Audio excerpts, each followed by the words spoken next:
안녕하세요. 감동주유소입니다. 요즘 한일 국제 결혼 커플이 급증하고 있다는 충격적인 사실 아시나요? 문화는 조금 다르지만 오늘은 일본의 한 여성의 이야기를 다뤄보았습니다.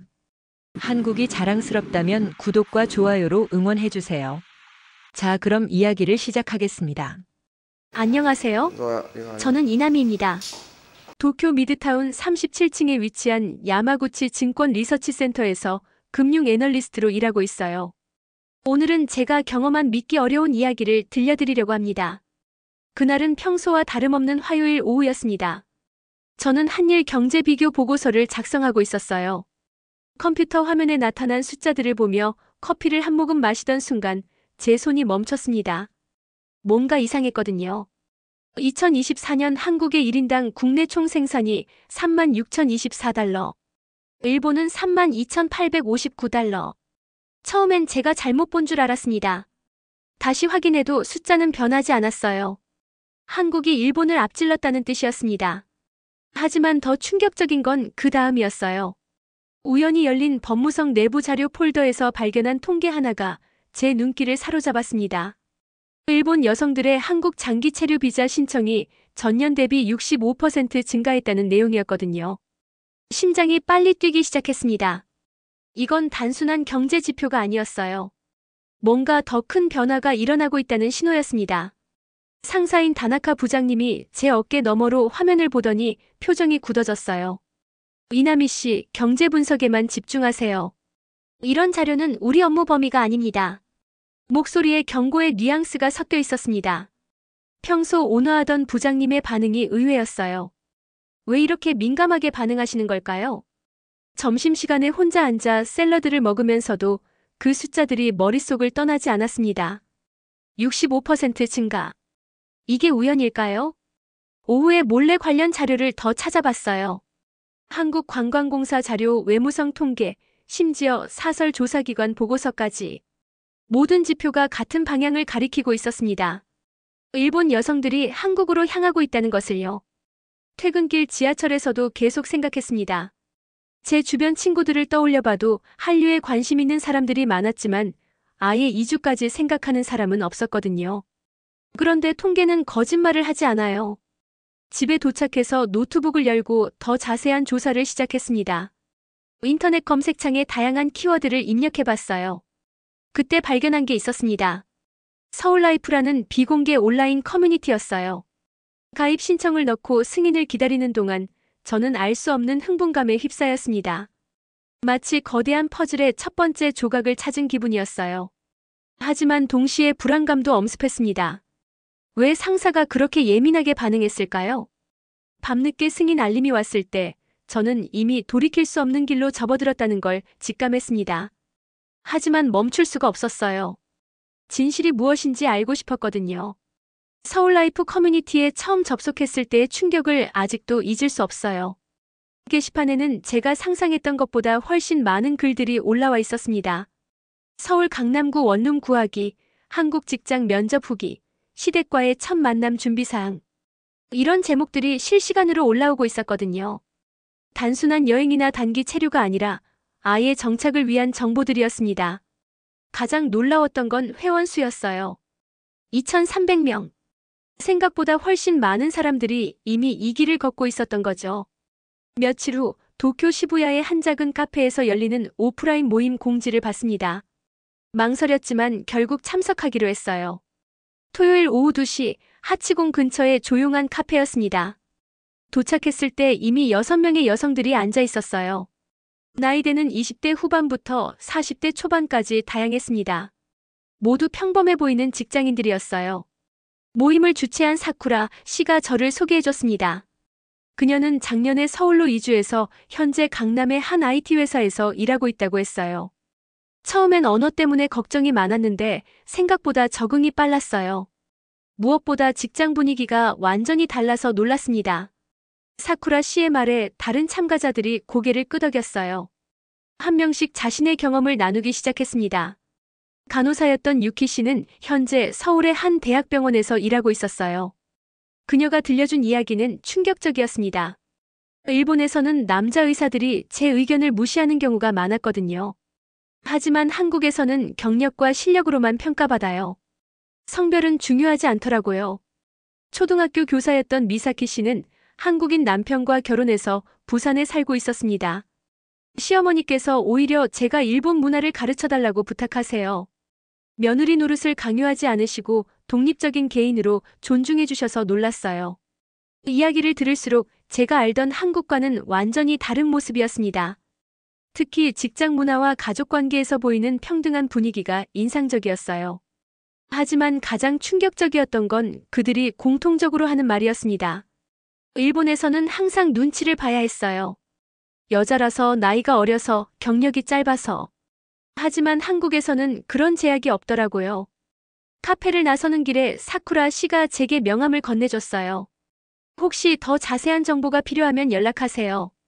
서울에 오시게 되면 도움을 드릴게요. 지하철을 타고 집으로 돌아가면서 복잡한 심정이었습니다. 이게 정말 현실일까요? 아니면 그들이 한국을 너무 이상화하고 있는 걸까요? 집에서 노트북을 열고 그날 들은 이야기들을 정리하기 시작했어요. 동시에 관련 자료들을 더 찾아봤습니다. 한국의 성평등 지수, 직장 내 여성 비율, 출산 휴가 제도 등 데이터들이 하나둘씩 모이면서 그림이 보이기 시작했습니다. 한국이 최근 몇 년 사이 급격한 사회 변화를 겪고 있다는 것. 특히 젊은 세대를 중심으로 성평등 의식이 크게 향상되었다는 것. 하지만 여전히 의문이 남았어요. 정말 그들이 말하는 것처럼 한국이 일본보다 여성에게 더 좋은 환경일까요? 직접 가서 확인해보고 싶다는 생각이 들었습니다.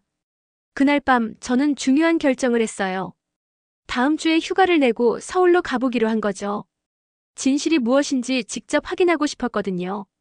인천공항에 도착한 순간부터 뭔가 달랐습니다. 출입국 심사관이 제 여권을 보며 자연스럽게 미소를 지었거든요. 일본에서는 보기 어려운 광경이었어요. 출장이세요? 네, 그런 셈이죠. 좋은 시간 보내세요. 공무원이 이렇게 친근하게 대화를 나누다니. 첫인상부터 신선했습니다. 강남구 코엑스 근처의 게스트하우스에 짐을 풀고 바로 사쿠라 씨에게 연락했어요. 그녀는 흔쾌히 만나자고 했습니다. 약속 장소는 서초구에 있는 다문화센터 근처 카페였어요. 지하철을 타고 이동하면서도 계속 관찰했습니다. 사람들의 표정, 대화하는 분위기, 심지어 지하철 안내방송까지. 모든 게 궁금했거든요. 사쿠라 씨는 약속 시간 정확히 맞춰 나타났습니다. 도쿄에서 봤을 때보다 표정이 훨씬 밝아 보였어요. 이나미 씨, 정말 오셨네요. 어떠세요? 첫 서울 여행이죠? 네, 처음이에요. 생각보다 사람들이 친절하더라고요. 그죠? 저도 처음에 그게 가장 놀라웠어요. 특히 직장에서 말이에요. 사쿠라 씨가 저를 다문화센터로 안내했습니다. 그곳에서 만난 건 전직 도쿄 대학병원 흉부외과 의사였던 미즈키 씨였어요. 현재는 서울의 한 대학병원에서 근무하고 있다고 했습니다. 일본에서는 수술실에서 제 의견을 말해도 제대로 들어주지 않는 경우가 많았어요. 남자 의사들 사이에서 여자 의사는 항상 보조 역할이었거든요. 미즈키 씨의 목소리에는 쓸쓸함이 섞여 있었습니다. 하지만 여기서는 달라요. 수술 중에 제가 더 나은 방법을 제안하면 진지하게 검토해 주시거든요. 나이나 성별보다는 경험과 실력을 중시해요. 오후에는 센터에서 진행하는 한국어 수업에 참관했습니다. 수강생 대부분이 일본 여성들이었어요. 놀라운 건 강사와 수강생들 간의 관계였습니다. 단순히 가르치고 배우는 관계가 아니라 진짜 가족 같은 분위기였거든요. 미나미 씨, 어제 아이열은 어때요? 선생님 덕분에 병원 잘 다녀왔어요. 통역까지 해주셔서 정말 감사했어요. 강사 선생님이 개인적으로 병원까지 동행해준다니.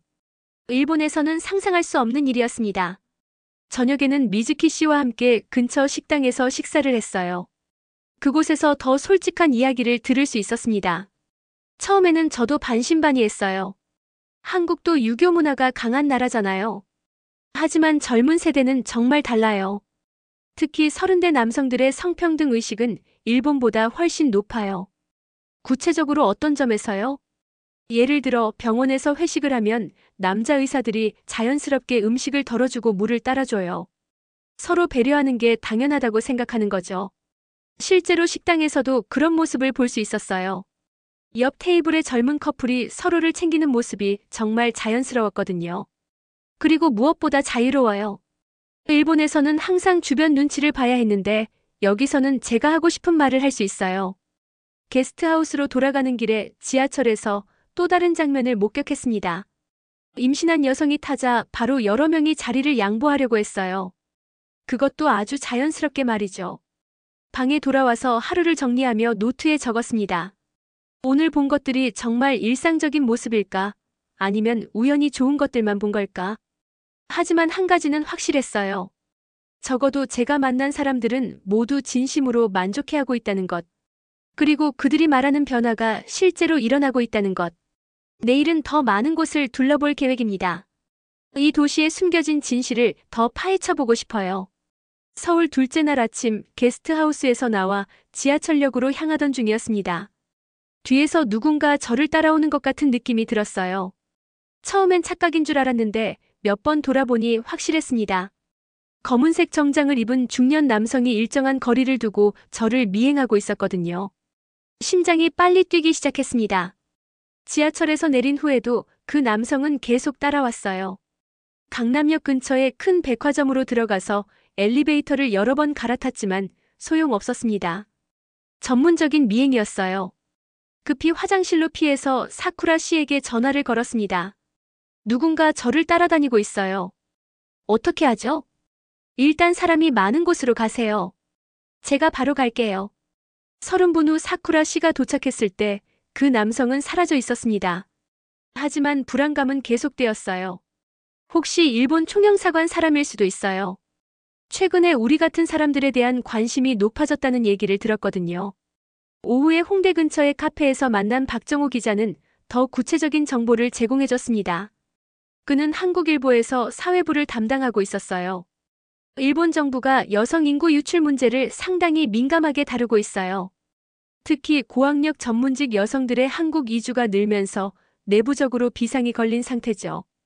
그렇게까지 심각한 문제인가요?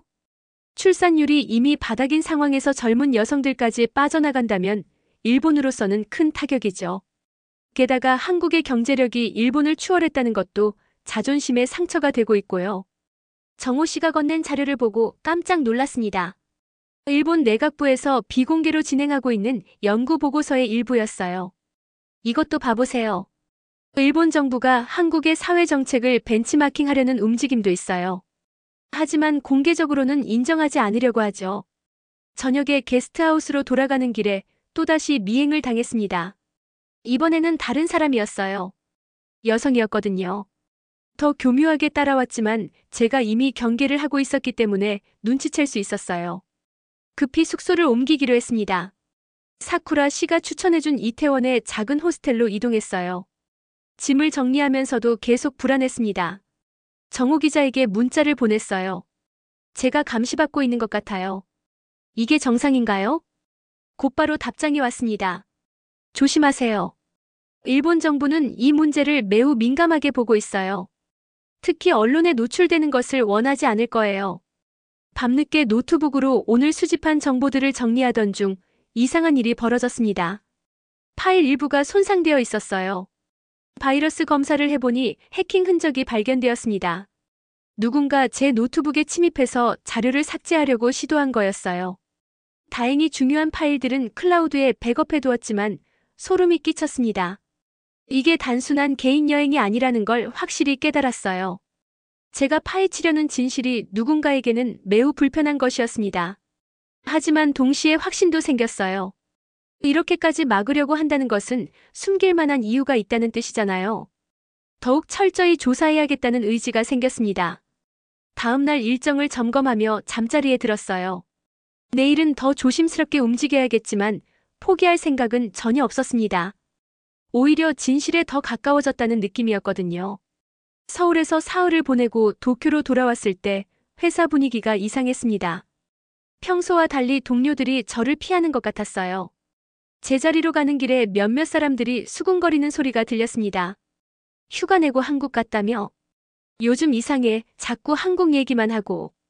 점심시간이 되자 다나카 부장님이 저를 회의실로 불렀습니다. 표정이 심각했어요. 이남희 씨, 개인적인 조사로 회사에 피해를 주지 마세요. 무슨 말씀이세요? 한국 관련 자료를 수집하고 다닌다는 얘기를 들었습니다. 우리는 증권회사입니다. 정치적이거나 사회적인 이슈에 개입해서는 안 되어요. 부장님의 목소리에는 경고가 담겨 있었습니다. 누군가 제 행동을 보고했다는 뜻이었어요. 단순한 개인적 호기심이었는데요. 앞으로는 그런 일이 없도록 하세요. 회사 이미지에 영향을 줄 수 있습니다. 그날 오후부터 제 컴퓨터 접근 권한이 일부 제한되었어요. 법무성이나 외무성 자료에 더 이상 접근할 수 없게 된 거죠. 명백한 견제였습니다. 퇴근 후 집에서 서울에서 수집한 자료들을 정리하기 시작했습니다. 미즈키 씨와의 인터뷰, 다문화센터에서 본 것들, 정우 기자가 준 자료까지.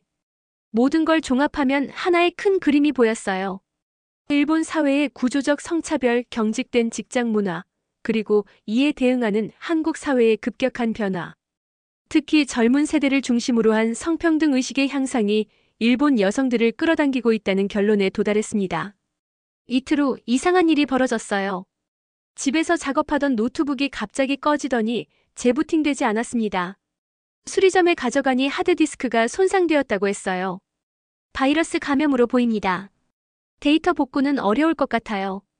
다행히 중요한 파일들은 외부 저장 장치에 백업해 두었지만 누군가 의도적으로 제 컴퓨터를 공격했다는 확신이 들었습니다.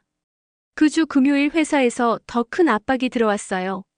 임원실에서 저를 호출했거든요. 전무님이 직접 나섰습니다. 이남희 씨, 최근 행동이 문제가 되고 있습니다. 어떤 문제인가요? 개인적인 정치적 견해를 드러내는 것 같아서 우려됩니다. 우리 회사는 중립을 지켜야 해요. 그때 옆에서 인사팀장이 끼어들었어요. 만약 조용히 넘어간다면 다음 승진 때 고려하겠습니다. 팀장 자리도 곧 비거든요. 노골적인 회의였습니다. 진실을 덮는 대신 승진을 주겠다는 거였어요. 집으로 돌아가는 길에 정우 기자에게 전화를 걸었습니다. 일본에서 압박이 들어오고 있어요. 어떻게 해야 할까요? 예상했던 일이에요.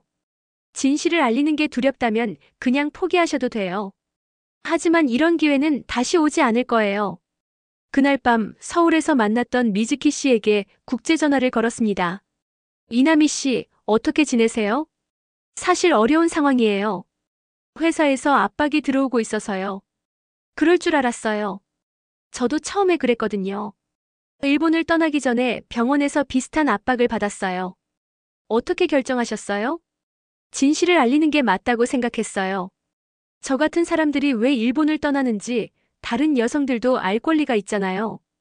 전화를 끊고 난 후 저는 중요한 결정을 내려야 했습니다. 안전을 선택할 것인가 아니면 진실을 알릴 것인가. 책상 위에 놓인 자료들을 다시 한번 훑어봤어요. 이 모든 것을 그냥 묻어둘 수는 없다는 생각이 들었습니다. 너무 많은 사람들이 이 진실을 알아야 했거든요. 주말 이틀 동안 저는 집에 틀어박혀서 보고서를 작성했습니다. 제목은 경계를 넘는 여성들, 일본 여성의 한국 이주 현상 분석이었어요. 서울에서 수집한 자료와 인터뷰 내용을 바탕으로 한 25페이지짜리 분석 보고서였습니다. 보고서에는 충격적인 내용들이 담겨 있었어요. 일본 사회의 구조적 성차별 문제, 직장에서의 유리천장, 가부장적 가족 문화, 그리고 이에 대비되는 한국 젊은 세대의 변화된 성평등 의식과 개방적인 사회 분위기. 특히 인상적이었던 건 미즈키 씨가 해준 말이었어요. 일본에서는 항상 미안하다는 생각을 했어요. 여자라서 미안하고, 나이가 어려서 미안하고, 의견을 말해서 미안하고. 하지만 한국에서는 그런 생각 자체를 할 필요가 없어요. 월요일 아침 출근하자마자 다나카 부장님이 저를 불렀습니다. 이남희 씨, 주말에 뭘 했나요? 집에서 쉬었습니다. 혹시 또 한국 관련 자료 정리한 거 아니죠? 섬뜩했어요. 마치 제가 뭘 하는지 다 알고 있다는 듯한 말투였거든요. 정말 감시받고 있는 건 아닐까 싶었습니다. 점심시간에 회사 근처 공원에서 보고서를 다시 검토했어요. 이걸 공개하면 어떤 일이 벌어질까? 회사에서는 분명 징계를 받을 테고 승진도 물 건너갈 거예요. 하지만 이 진실을 모르고 지내는 일본 여성들이 얼마나 많을까요? 오후에 인사팀장이 제 자리로 찾아왔어요. 이남희 씨, 잠깐 이야기할까요? 무슨 일이세요? 팀장 승진 건 말이에요. 다음 달에 발표 예정인데 최종 후보 3명 중에 이남희 씨가 포함되어 있어요. 기대하지 않던 소식이었습니다. 팀장이 되면 연봉도 오르고 업무 권한도 커져요. 단 최근에 개인적으로 진행하고 있는 연구나 조사는 중단하셔야 해요. 회사 입장에서는 부담스러우니까요. 또 다른 회의였습니다. 하지만 이번에는 더 구체적이었어요. 승진과 진실 공개 중에서 선택하라는 거였죠. 퇴근길에 정우 기자와 통화했어요. 보고서는 어떻게 되어 가나요? 완성했어요. 하지만 공개할지 고민 중이에요. 왜요? 회사에서 승진을 제안했거든요. 대신 이 일을 그만두라고 하네요. 한동안 침묵이 흘렀어요. 그러더니 정우 씨가 말했습니다. 선택은 이남희 씨 몫이에요. 하지만 한 가지만 말씀드리고 싶어요. 진실은 한번 묻히면 다시 드러나기 어려워요. 그날 밤 미즈키 씨에게 다시 전화를 걸었습니다. 선배, 만약 일본에 있을 때 이런 선택의 기로에 섰다면 어떻게 하셨을까요? 저요? 아마 안전한 길을 택했을 거예요. 그때는 용기가 없었거든요. 그럼 후회하지 않으세요? 많이 후회했어요. 그래서 결국 한국으로 왔잖아요. 더 늦기 전에 제 인생을 바꾼 거죠. 다음 날 새벽까지 잠을 이루지 못했습니다. 승진을 택하면 안정적인 삶이 보장되어요. 하지만 진실을 덮고 사는 게 과연 옳을까요? 아침에 일어나서 거울을 봤어요. 피곤해 지친 제 얼굴이 보였습니다. 그 순간 깨달았어요. 이미 답은 정해져 있었다는 걸. 출근해서 바로 컴퓨터를 켰습니다. 그리고 보고서 파일을 이메일에 첨부했어요. 수신인은 일본의 진보 성향 언론사 3곳이었습니다. 마우스를 전송 버튼 위에 올려놓고 잠시 망설였어요. 이 버튼을 누르는 순간 제 인생이 완전히 바뀔 거라는 걸 알고 있었거든요. 심호흡을 하고 버튼을 눌렀습니다. 돌이킬 수 없는 선택이었어요. 보고서를 보낸 지 사흘 만에 첫 번째 기사가 나왔습니다. 아사히 신문의 사회면 톱 기사였어요. 제목은 경계를 넘는 일본 여성들 한국 이주 급증의 진실이었습니다. 그날 오전 9시 제 휴대폰이 미친 듯이 울리기 시작했어요. 언론사 동료들, 심지어 대학 동기들까지 모두가 기사에 대해 물어봤습니다. 회사에 도착하자마자 분위기가 이상했어요. 동료들이 저를 힐끔힐끔 쳐다보며 수군거렸습니다. 제자리에 앉기도 전에 다나카 부장님이 나타났어요. 이남희 씨, 지금 당장 임원실로 오세요. 목소리가 차가웠습니다. 임원실에는 전무님과 인사팀장, 그리고 법무팀장까지 앉아 있었어요. 이남희 씨, 이게 도대체 뭔가요? 전무님이 신문을 탁자 위에 던지며 말했습니다. 기자들이 우리 회사로 계속 전화하고 있어요. 직원이 이런 보고서를 작성했다면서 확인해달라고 하고 있습니다. 제 개인적인 견해를 밝힌 것뿐입니다.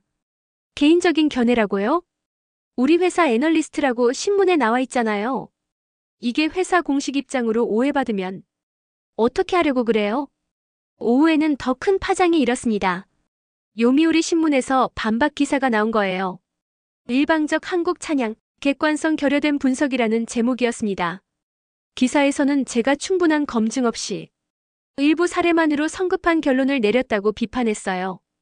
특히 한국 사회의 부정적인 면은 전혀 다루지 않았다는 지적이 나왔습니다. 저녁 뉴스에서도 이 이슈가 다뤄졌어요. 찬반 양론이 팽팽했습니다. 젊은 세대의 솔직한 분석이다. 일본 사회가 직시해야 할 문제점들을 잘 지적했다. 근거가 부족한 감정적 서술이다. 한국을 지나치게 미화하고 있다. SNS에서도 뜨거운 논쟁이 벌어졌어요. 해시태그가 트렌드에 올랐습니다. 젊은 여성들 사이에서는 대체로 공감하는 반응이 많았지만 중장년층은 비판적이었어요. 다음 날 회사에서 징계위원회가 열렸습니다. 저는 정직 3개월 처분을 받았어요. 사실상 해고 예고 통보였습니다.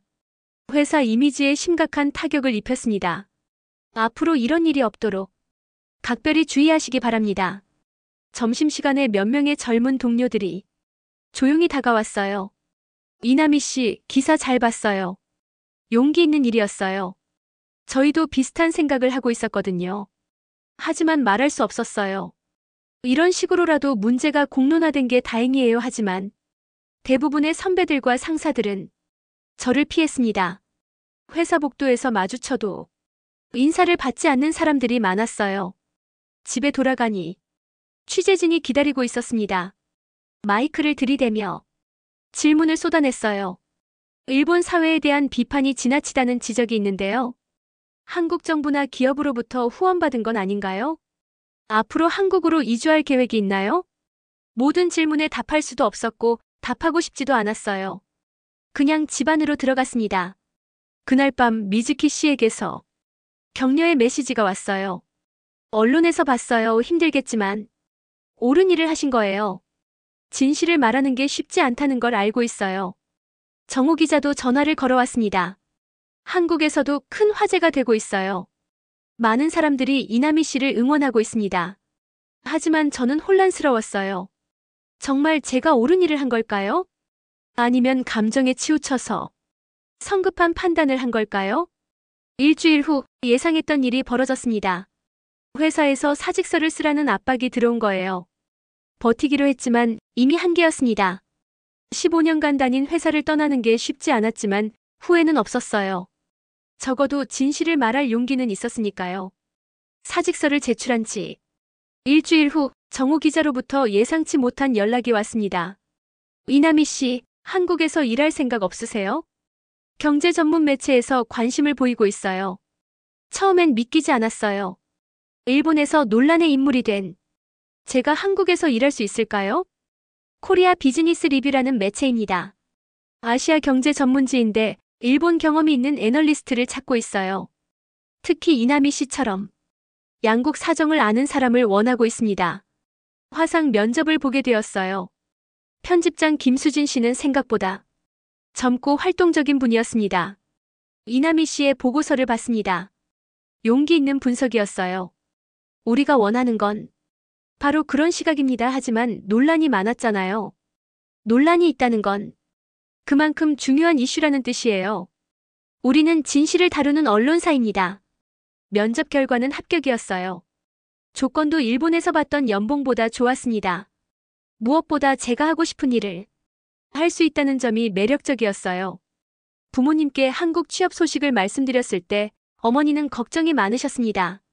이나미야, 정말 괜찮겠니? 언어도 완전하지 않고 혼자 살기 어렵지 않을까? 괜찮아요, 어머니. 이미 한국어는 어느 정도 할 수 있어요. 그리고 정말 하고 싶은 일이거든요. 아버지는 의외로 지지해 주셨어요. 딸아, 내가 행복할 수 있다면 우리는 찬성한다. 용기 있는 선택이었어. 마지막 출근일에 몇 명의 동료들이 조용히 인사를 나눴습니다. 이나미 씨가 용기 있게 말해준 덕분에 우리도 생각해볼 기회가 생겼어요.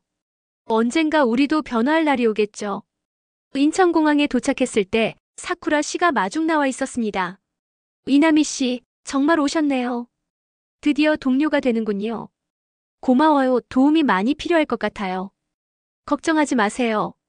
우리가 다 도와줄게요.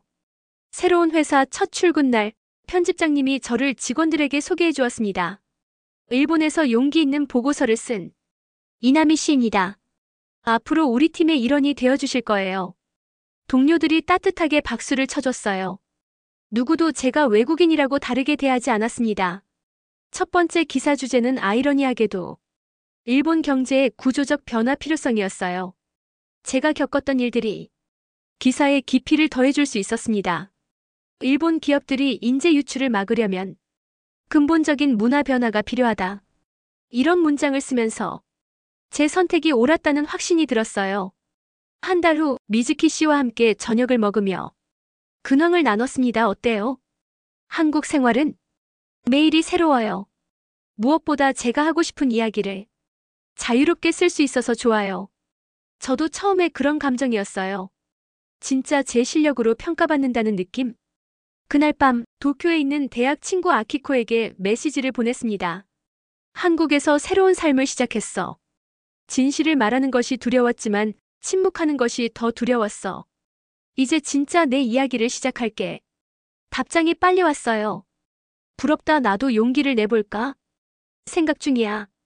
서울 지하철 2호선을 타고 집으로 돌아가는 길 창밖을 바라보며 생각했습니다. 이 선택이 제 인생을 어떻게 바꿔놓을지. 아직은 모르겠어요. 하지만 한 가지는 확실합니다. 저는 더 이상 숫자 뒤에 숨어 있지 않을 거예요. 진실을 찾고 그것을 세상에 알리는 일. 그것이 제가 정말 하고 싶었던 일이었거든요. 휴대폰에서 알림음이 울렸어요. 편집장님으로부터 온 메시지였습니다. 내일 오전 회의에서 다음 기획 논의할 예정입니다. 아시아 여성들의 국경 이동 트렌드는 어떨까요? 미소가 지어졌어요. 새로운 이야기가 시작될 것 같았거든요. 오늘 영상이 좋으셨다면 좋아요와 구독 꼭 눌러주세요. 댓글로 여러분의 이야기도 들려주세요. 더 자랑스러운 이야기로 찾아뵙겠습니다. 감사합니다.